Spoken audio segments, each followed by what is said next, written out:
శ్రీమాత్రే నమః. హిందూ మతంలో అమావాస్య పౌర్ణమి రోజులకు చాలా విశిష్టత ఉంది. అందులోనూ మాఘమాసంలో వచ్చే పూర్ణిమకు చాలా ప్రాముఖ్యత ఉంది. మాఘమాసంలో వచ్చే పౌర్ణమిని మాఘ పౌర్ణమి అని పిలుస్తారు.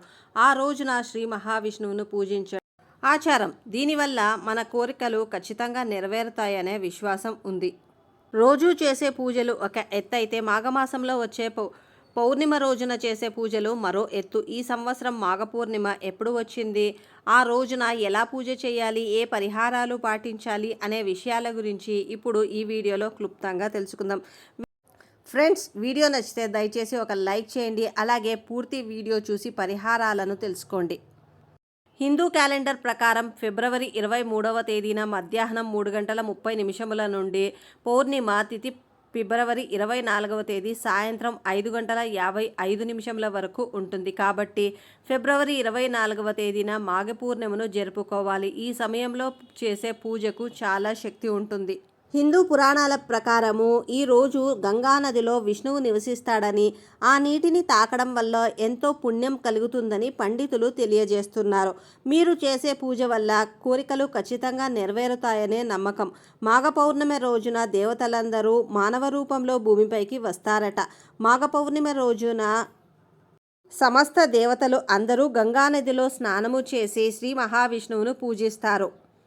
మనం చేస్తున్న పాపాల నుంచి విముక్తి పొందాలంటే మాఘ పౌర్ణమి రోజు ఏదైనా నదిలో స్నానము చేస్తే పాపాలు అన్నీ కూడా వినాశనం అయ్యి స్వర్గలోక ప్రాప్తి కలుగుతుంది. మాఘ పౌర్ణమి రోజు చేసే పూజల వల్ల రెట్టింపు పుణ్యఫలం దక్కుతుంది. పవిత్రమైన ఈ పౌర్ణమి రోజున ఉదయాన్నే నిద్ర లేచి నదిలో స్నానం చేయాలి.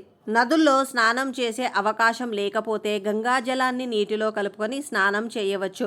గంగాజలము కూడా అందుబాటులో లేనివారు స్నానం చేసేటప్పుడు గంగా, గోదావరి, కావేరి ఇలా పుణ్యనదుల పేర్లను తలుచుకుంటూ స్నానము చేసినను సరిపోతుంది. స్నానం చేసిన తర్వాత ఇంట్లో పసుపు నీళ్లు చల్లుకోవాలి. ఇలా చేయడం వల్ల ఇంట్లో ఉండే నెగిటివ్ ఎనర్జీ అంతా తొలగిపోతుంది. తర్వాత స్త్రీలు పాపిట్లో కుంకుమ బొట్టు పెట్టుకొని కాళ్లకు పసుపు రాసుకొని ఇంట్లో పూజ చేసుకోవాలి.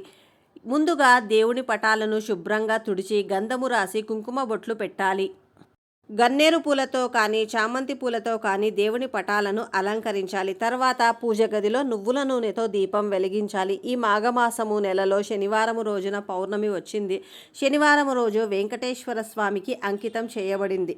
కాబట్టి ఈ పౌర్ణమి రోజున విష్ణుదేవునికి నువ్వుల నూనెతో దీపం వెలిగించి వెంకటేశ్వర స్వామికి ప్రత్యేకించి బియ్యం పిండితో పాలు పోసి ఒక ప్రమిద తయారు చేసి దానికి పసుపు కుంకుమల బొట్టులు పెట్టి ఆవునేతితో దీపం వెలిగించాలి. ఈ పౌర్ణమి రోజున 2 దీపాలు వెలిగించి ఇంట్లో పూజ చేయాలి. ఈ రోజున చేసే పూజలలో తులసి ఆకులను తప్పనిసరిగా వాడాలి. లేదంటే ఆ పూజ అసంపూర్ణంగా పరిగణింపబడుతుంది. ఆ రోజున ఇంట్లో పూజ చేసినప్పుడు గాయత్రి మంత్రం లేదా ఓం నమో నారాయణ అనే మంత్రాన్ని 108 సార్లు జపిస్తే మంచిది.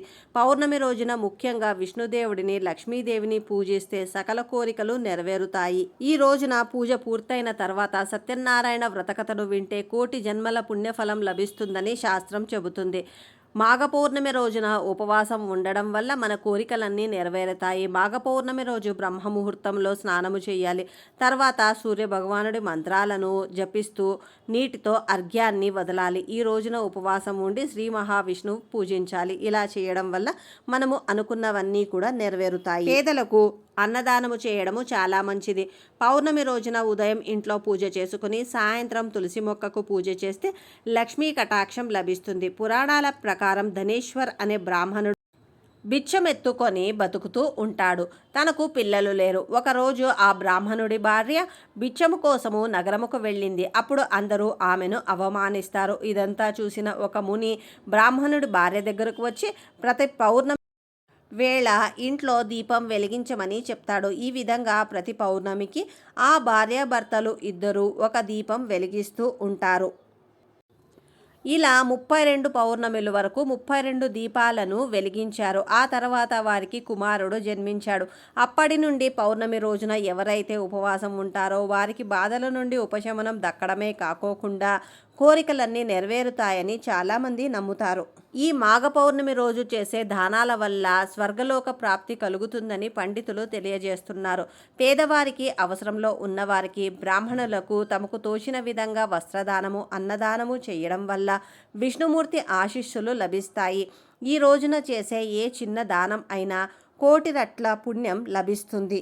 ఈ రోజు చేసే దాన ధర్మాల వల్ల సకల దేవతల అనుగ్రహం ఖచ్చితంగా లభిస్తుంది. శని ప్రభావం ఉన్నవాళ్ళు ఈరోజు చెప్పుల దానము చేస్తే జాతకంలో ఉన్న శని దోషాలు అన్నీ తొలగిపోతాయి. కుజదోషం ఉన్నవాళ్ళు ఎరుపు రంగు వస్తువులు, వస్త్రాలు దానము చేస్తే మంచిది. రాహుకేతు దోషాలు ఉన్నవాళ్ళు తేనె, ఖర్జూరాలు దానం ఇవ్వాలి. ఈ రోజున ఆకలి ఉన్న పేదవారికి అన్నదానము చేస్తే సిరి సంపదలు దక్కుతాయి. మాఘమాసంలో వచ్చే ఈ పౌర్ణమి రోజున దాన ధర్మాలు, పవిత్ర గంగానదిలో స్నానము ఆచరించడం వల్ల ఎంతో పుణ్యఫలం దక్కుతుందని విశ్వసిస్తారు.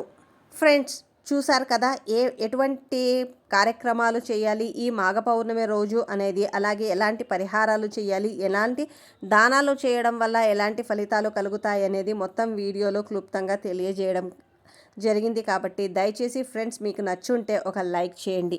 అలాగే మీ ఫ్రెండ్స్ అండ్ ఫ్యామిలీకి కూడా షేర్ చేయండి. మన ఛానల్ని ఫస్ట్ టైం చూస్తుంటే సబ్స్క్రైబ్ చేసుకోండి.